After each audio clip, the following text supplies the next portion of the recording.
नमस्कार दोस्तों, स्वागत है आपका अपने चैनल स्पिरिट ट्रैक एजुकेशन में। दोस्तों, आज के हम टॉपिक में गांधी जी से जुड़े जो भी आंदोलन है या जो भी तथ्य है उसको हम डिस्कस करेंगे और एग्ज़ाम के पॉइंट ऑफ व्यू से हम समझेंगे। तो ठीक है दोस्तों, शुरू करते हैं। दोस्तों, गांधी जी अफ्रीका कब गए? 1893 में। कब गए? 1893 में। दोस्तों, जैसा कि आप लोग पता होना चाहिए कि गांधी जी का जन्म 2 अक्टूबर 1869 को गुजरात के पोरबंदर में हुआ था। दोस्तों, गांधी जी अफ्रीका 1893 में गए, दादा अब्दुल्ला के कहने पे साउथ अफ्रीका में। कहाँ गए? साउथ अफ्रीका में 1893 में। देखो दोस्तों, ये 93 शब्द याद रखना लास्ट में। 93 में यानी 93 में वो गए, यानी 93 में कहाँ गए? अफ्रीका में। दोस्तों, रास्ते में इनके साथ भेदभाव हुआ किस सन में? 1893 में। और इसीलिए उस भेदभाव को दूर करने के लिए 1801 साल बाद 93 में गए और 94 में इन्होंने नटाल कांग्रेस की स्थापना की। 1894 में। कहाँ? साउथ अफ्रीका में। ठीक है दोस्तों, यानी 1893 में गए साउथ अफ्रीका, इनके साथ भेदभाव हुआ 1893 में जाते समय। इसीलिए 1 साल बाद 1894 में इन्होंने नटाल कांग्रेस की स्थापना की उस भेदभाव को दूर करने के लिए। ठीक है दोस्तों, 1893 में ही इन्होंने पहली बार सविनय अवज्ञा का इस्तेमाल किया था। ठीक है दोस्तों, गांधी जी का पहला सत्याग्रह 1906 में ही हुआ था, ये साउथ अफ्रीका में ही। यानी गांधी जी ने पहला अपना सत्याग्रह का प्रयोग कहाँ किया था? 1906 में। कहाँ? वहीं साउथ अफ्रीका में ही। ठीक है दोस्तों, कहाँ किया था? साउथ अफ्रीका में। किस समय? 1906 में। ठीक है दोस्तों, सत्याग्रह 6, इस तरह याद रखना, 1906 में। गांधी जी भारत कब लौटे? 1915 में, 9 जनवरी 1915 को। इसलिए 9 जनवरी को भारतीय प्रवासी दिवस मनाया जाता है। ठीक है दोस्तों, यानी गांधी जी भारत कब लौटे? 15 में, 1915 में। इस तरह याद रखना कि 15 में यानी कि 15 साल बाद लौटे, यानी अफ्रीका से भारत कब लौटे? 15 साल बाद। इस तरह याद करने का बस तरीका है, यानी कि कब कब लौटे थे? 1915 में। ठीक है दोस्तों, जब वो लौटे तो उस समय जो इनके गुरु थे गोपाल कृष्ण गोखले, उन्होंने कहा कि अभी आप बस 1 साल रुक के अभी देखिए, अभी कुछ मत बोलिएगा। ठीक है दोस्तों, इसका मतलब अभी आप आश्रम से बना लीजिए पहले, उसके बाद से पहले अभी इंडिया के बारे में समझ लीजिए, उसके बाद से बोलिएगा। यानी 1915 में आए, फिर आराम किए। आराम करते समय 1915 में ही इन्हें ब्रिटिश सरकार ने उनको केसरी हिंद की उपाधि दी। ठीक है दोस्तों, अभी आंदोलन को स्टार्ट नहीं किया इंडिया में, अभी बस उनको 1915 में आए, 1915 में ही इन्हें केसरी हिंद की उपाधि मिली। कौन दिया था? ब्रिटिश सरकार ने दिया था दोस्तों। उसके बाद से 1915 बस यहाँ से 1916 में 1 साल आराम किए। कहाँ? यहाँ पे। कहाँ पे आराम किए? 15 में आए, अपना आश्रम बनाए अपने गुरु के कहने पे, गोपाल कृष्ण गोखले के कहने पे। साबरमती आश्रम का निर्माण किया 1916 में। किस सन में? 1916 में। 16 से आश्रम, इसे याद रखना, 16 आश्रम मतलब 1916 में। ठीक है दोस्तों, अब यहाँ से इनका स्टार्ट होता है अपना सत्याग्रह, यहाँ से इनकी आंदोलन को स्टार्ट होता है। यानी जब पहला जो सत्याग्रह इंडिया में स्टार्ट हुआ 1917 में, 1917 में सत्याग्रह 17 कहाँ? बिहार के चंपारण जिले में सत्याग्रह 17। ठीक है दोस्तों, किसी के कहने पे गए थे? राजकुमार शुक्ल के कहने पे गए थे। ठीक है दोस्तों, राजकुमार शुक्ल के कहने गए थे। यानी सत्याग्रह 17 में, यानी 1917 में सत्याग्रह का इस्तेमाल किए थे। कहाँ? बिहार के चंपारण में। ठीक है दोस्तों, उसके बाद से सत्याग्रह तो कर लिए, उसके बाद से 1 साल बाद आप रुके नहीं, इसके बाद 17 से बाद फिर 1 साल बाद अहमदा मिल मजदूर आंदोलन को हड़ताल पर बैठ गए। ठीक है दोस्तों, यानी अहमदा मिल मजदूर जो थे उनकी जो पैसे मतलब कटौती हो रही थी, उसके लिए पहली बार हड़ताल पे यानी पहली बार अनशन बैठे थे 1918 में। कब बैठे थे? 1918 में। यानी अहमदा मिल मजदूर आंदोलन 1918, यानी कि इस तरह याद कर लेना कि 18 घंटा बैठे थे अनशन पे। ठीक है दोस्तों, कितने समय? 18 घंटा। यानी कि 1918 में इन्होंने ही पहला अनशन स्टार्ट किया था। पहली बार अनशन कब किया था? अहमदाबाद मिल मजदूर के समय, यानी कि 1918 के समय, यानी 18 घंटा, इस तरह याद कर लेना, 18 घंटा बैठे थे अनशन पे। ठीक है दोस्तों, उसके बाद से फिर 1919 में इन्होंने खिलाफत आंदोलन में भाग लिया था। दोस्तों, खिलाफत आंदोलन स्टार्ट किए थे मोहम्मद अली और शौकत अली, यानी जिन्हें अलू बंदी के नाम से जाना जाता है, अली बंधु के नाम से जिन्हें जाना जाता है।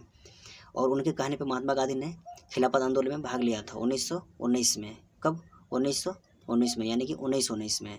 ठीक है दोस्तों, यानी कि 1919 में खिलाफत आंदोलन 1919 में, यानी जिस समय रोलेट एक्ट पार हुआ था, इस तरह याद कर लेना, उस समय खिलाफत आंदोलन में इन्होंने भाग लिया था। ठीक है दोस्तों आगे बढ़ते हैं दोस्तों। उसके बाद से 1920 में इन्होंने 1920 में असहयोग आंदोलन चलाया था। 1920 में इन्होंने असहयोग आंदोलन चलाया था। ठीक दोस्तों, कब? 1920 में। 20 में असहयोग आंदोलन। दोस्तों असहयोग आंदोलन मतलब इन्होंने, इनका कथन था कि सभी जो कर्मचारी हैं वो अंग्रेजों का सहयोग न करें, ये होता है असहयोग आंदोलन का तात्पर्य था। और 1900 कब चलाया गया था? 1920 में, यानी कि कोई भी अंग्रेज का सहयोग नहीं करेगा, यानी कि कब? 1920 में। कब? 1920 में। कब? यानी कोई 20 में सहयोग नहीं करेगा। ठीक है दोस्तों, उसके बाद से इनकी कांग्रेस की अध्यक्षता कब संभाली थी? 1924 में। कब? 1924 में। कब? कांग्रेस की अध्यक्षता कब संभाली थी? 1924 में, कर्नाटक के बेलगांव में। कब दोस्तों? कर्नाटक की बेलगांव में 1924 में। 1924 में कांग्रेस की अध्यक्षता कब की थी? 1924 में। बस एक ही बार कांग्रेस की अध्यक्षता की है इन्होंने। कब? 1924 में, कर्नाटक के बेलगांव में। कर्नाटक के बेलगांव में। उसके बाद से दांडी मार्च कब निकाला था इन्होंने? दोस्तों दांडी मार्च कब निकाला था? 1930 को 78 अनुयायियों के साथ दांडी मार्च निकाला था। ठीक है दोस्तों, और उसके बाद से नमक कानून तोड़े और सविनय अवज्ञा आंदोलन का शुरुआत किए।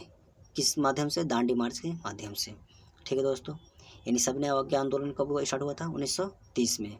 दांडी मार्च 1930 को। ठीक है, 12 मार्च 1930 को दांडी मार्च इन्होंने स्टार्ट किया था।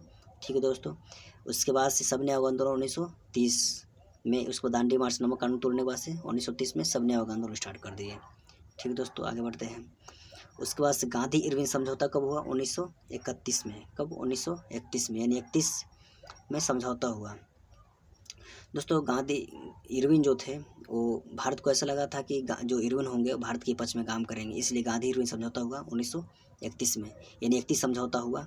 कितने समझौते हुए? 31 समझौता। तो बस याद करने का तरीका है दोस्तों, ये 31 समझौता नहीं हुआ, यानी कितनी समझौता हुआ? 31, यानी कि 1931 में समझौता हुआ। ठीक है, गांधी इरविन समझौता।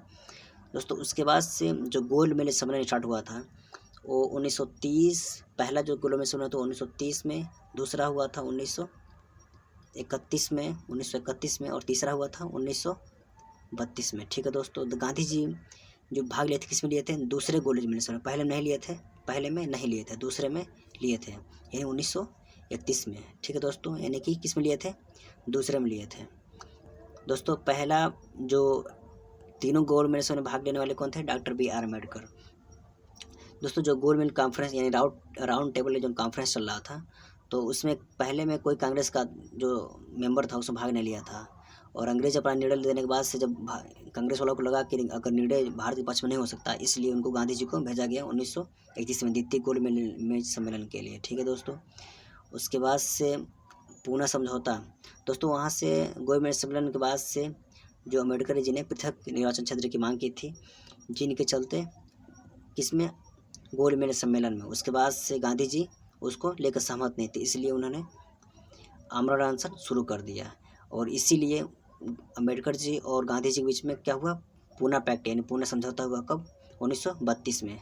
1932 में। ठीक है दोस्तों, कब समझौता हुआ? 1932 में। पूना पैक्ट 1932 में। पूना पैक्ट यरवदा जेल में। पूना पैक्ट 1932 में। ठीक है दोस्तों, पूना पैक्ट 1932 में गांधी जी और अम्बेडकर जी के बीच में। दोस्तों उसके बाद से अम्बेडकर जी ने कहा कि आप हरिजनों के लिए यानी कि मेहर के लिए आप काम नहीं करते हैं, इसलिए गांधी जी ने 1932 में ही हरिजन संघ की स्थापना की। ठीक है दोस्तों, किस संघ की स्थापना की? हरिजन संघ की स्थापना की। कब की थी?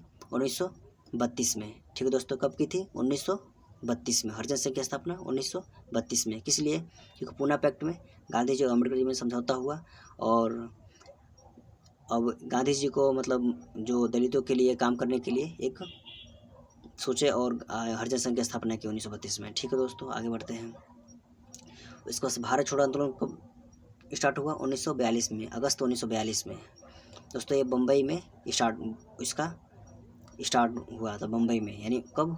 1942 में। ठीक है दोस्तों, इसको अगस्त क्रांति के नाम से भी जाना जाता है। ठीक है दोस्तों, इसके लिए प्रस्ताव कौन पेश किया था?